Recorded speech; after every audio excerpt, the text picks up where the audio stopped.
छत्रपती शिवाजी महाराजांचा जो अश्वारूढ पुतळा आपण मुख्य चौकामध्ये उभा केलेला आहे. जुन्नर नगरपालिका तेव्हाचे तत्कालीन नगराध्यक्ष शामराव पांडे त्यांना पण मी काही कारणास्तव येऊ शकले नाही. नगरसेवक तेव्हाचे होते त्यांना मी बोललो बहुतांशी आले आहेत.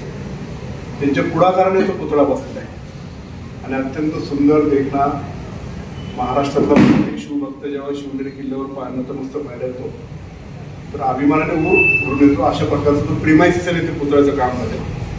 या राज्याचे उपमुख्यमंत्री अजितदादा पवार साहेब त्यांच्या हस्ते ते अनावरण झाले ते पुतळ्याचं आणि मोठा सोहळा आपण तो पार पाडला. जुन्नर शहरात नाही तर परिसरातले अनेक नागरिक त्याच्यामध्ये सहभागी झाले होते. जवळपास 15 ते 20,000 लोक त्या सोहळ्याच्या निमित्ताने इथं उपस्थित. आता त्या पुतळ्याच थोडक्यात साफसफाई करणं म्हणा, तिथं पूजन व्यवस्थित व्हायला पाहिजे. त्याच्यात हार घातल्यानंतर सुकलेला हार काही कालांतराने बदलला गेला पाहिजे किंवा राज्याचे मान्यवर जेव्हा येतात तेव्हा त्यांच्या हस्ते त्याला हार अर्पण करायचा असेल तर त्याला मोठी कसरत करायला लागते कारण तो पुतळा खूप उंच आहे. मग आपण 2-3 प्रयोग त्याच्यामध्ये केले की ज्याच्यामध्ये क्रेन आणल्या होत्या. काही क्रेन अशा होत्या की ते वरच्या बिल्डिंगचे साफसफाई किंवा स्ट्रीट लाईट चेंज करणारे जे क्रेन आहेत अशा हायड्रोलिक क्रेन्स त्याला बकेट वगैरे असतात त्याचा पण प्रयोग केला. पण या सगळ्या गोष्टीमुळे त्या क्रेन्स आणि त्या सगळे जवळ आल्यानंतर पुतळ्याच्या कुठल्या तरी अंगाला धोका निर्माण होऊ शकतो. तेव्हाच्या मुवमेंट होऊन त्याला काहीतरी स्थिर काहीतरी पाहिजे असं अनेक शिवभक्तांची मागणी होती. विशेषतः हा पुतळा जेव्हा प्रथमतः निर्माण केला तेव्हा याला कुठल्याच प्रकारची शिडी करणार नाही या अटीवर तो केला होता. त्याचं कारण असं आहे की छत्रपती शिवाजी महाराजांचे अश्वारूढ पुतळे जिथे जिथे आहेत तिथे जर शिडी आपण लावली तर ते कोणालाही चढण्यासाठी आपण मुभा दिली आणि तिची विटंबना होऊ शकते म्हणून ती शिडी न लावता त्याचं पुतळ्याचं परमिशन दिलं. पण आता काळ बदललेला आहे त्याच्यामध्ये खूप सुधारणा आलेल्या आहेत की त्याच्यामध्ये परमनंट शिडी न करता आपण हायड्रोलिक शिडी किंवा हायड्रोलिक लिफ्ट जर बसवली तर ती जेव्हा पाहिजे तेव्हाच विथ परमिशन आपण ऑपरेट करू शकतो. अशा प्रकारचं सूचना प्रत्येक पर्यटनाच्या आल्या आणि त्यानंतर हायड्रोलिक लिफ्ट तिथं बसवायची म्हणून मी जेव्हा आमदार होतो मागच्या टर्मला तेव्हा अनेकांनी मागणी केली. मी अजितदादांकडे मागणी केली आणि दादांनी जवळपास 25 ते 30 लाख रुपये त्या लिफ्टच्या निर्माण करण्यासाठी. तेव्हापासूनचे CEO, तेव्हापासूनचे बांधकाम इंजिनियर, तेव्हापासूनचे नगराध्यक्ष, आत्ताचे CEO, आत्ताचे बांधकाम इंजिनियर गेले किती वर्ष झाले? 2 तर उभं राहून 2-3 वर्ष विचार करा. तर तेव्हापासून ते निर्माण करण्यासाठी त्याच्यात तांत्रिक गोष्टी काय काय ते आपण बांधकाम पाहिजे. नगरपालिकेचे CEO आम्ही असं ठरवलं की आपण याच्यातून तांत्रिक जो आपल्याला सल्ला देऊ शकतो किंवा चांगले हे करू शकतो म्हणून college of engineering Pune COET यांच्याकडून आपण त्याची स्टेबिलिटी म्हणजे त्याचे वाहणारे हवा जाणारे ज्या पद्धतीची जेवढी उंच जाणारे ते त्याच्यात स्टेबिलिटी असली पाहिजे त्याची तेवढी स्ट्रेंथ असली पाहिजे.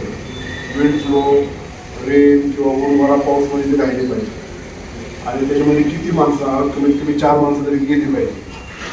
त्याच्या सगळ्यांनी त्यांनी ते एक लिफ्टची डिझाईन केली आणि त्या डिझाईनच्या अनुषंगाने नगरपालिकेने टेंडर फ्लोट केली.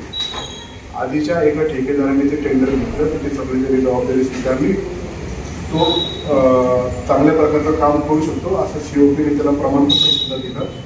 त्यांनी फाउंडेशनचं काम चालू केलं आणि त्याच्यानंतर काहीतरी काम नसतं त्यांनी त्याच्यातून मागणी. मग ते फाउंडेशन चुकीचं आहे का बरोबर आहे का परत टेंडर फ्लोट केल्यानंतर जेव्हा जे ठेकेदार आहेत त्यांनी ती पाहणी केल्यानंतर आपल्या लिफ्टच्या आपल्या शिवाजी महाराजांच्या पुतळ्याच्या शेजारी लिफ्ट उभं करण्यासाठी अत्यंत सक्षम ठेकेदार श्री गोला आकाश इंजिनियर नावाचे त्यांनी यापूर्वी 5 कामं केली.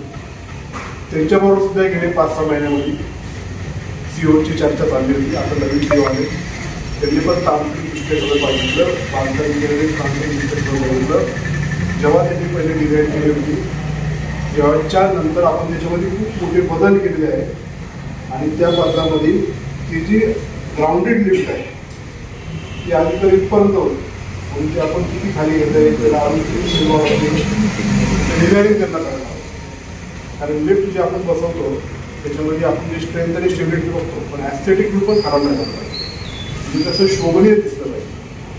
जर ते म्हटलं की गायडेड पोल लावायचं तर गायडेड पोल नको, कारण तो मध्येच असं काहीतरी आंबळ बनलेला असतं. म्हणून ती जी लिफ्ट तयार करणार आहे त्याचं डेमॉन्स्ट्रेशन आपण सर्वांनी एकत्रित पाहावं, पत्रकारांनी पाहावं, छत्रपती शिवाजी महाराजांचे शिवभक्तांनी पाहावं, नगरपालिकेचे सन्मान्य जे नगरसेवक आहेत त्यांनी पाहावं, आणि मराठा सेवा संघ असेल किंवा इतर त्यांचे काय काय कन्सर्न असेल आपण एकत्रित सगळ्यांनी चर्चा करावी म्हणून आपण ठरवलं तिथं बोलवलं आहे. आपल्या सगळ्यांनी सूचना दिल्याप्रमाणे त्या ज्या लिफ्टमध्ये जे जे आपल्याला बदल करायचे ते बदल त्यांनी करायचे सुद्धा मान्य केलं आहे. 1 वर्षाचा त्यांचं सोमोटो AMC तर आहेच, एक्सटेंडेड AMC हा व्हायलाच पाहिजे, आणि जबाबदारी त्यांच्यावर फिट झाली तर त्याच्या ऑपरेन्सच्या बाबतीत हे सगळ्या गोष्टी असतील ते जे जसे गाईड करतील त्याच्यानुसार ते पुढची AMC आपण नगरपालिकेची बॉडी अस्तित्वात आल्यानंतर ते ठरवू. प्लस लिफ्ट बसवल्यानंतर त्याचे SOPs नगरपालिका तयार करेल, कधी वापरायची, कोण आल्यावर वापरायचं आणि कशा पद्धतीने आपलं वापरायचं करू. तर तिच्या खूपच मग आवजाव घर तुम्हाला जर झालं तर महत्त्व पण राहणार. म्हणून ते नगरपालिकेची बॉडी आहे त्यांचे CEO वगैरे ठरवतील. पण तत्पूर्वी ह्या लिफ्टच्या स्टेबिलिटी संदर्भात आपण पुन्हा एकदा COPचे जे काही अधिकारी किंवा इंजिनियर असतील ते त्यांच्या वर्कशॉपवर किंवा ते ॲक्च्युअल लिफ्ट जे करणार आहेत त्याच्या ऑपरेशनवर ऑल तिथं त्याच्या चेक करतील आणि त्याच्यानुसारच आपली इथं लिफ्ट ती इन्स्टॉल होऊन जाईल.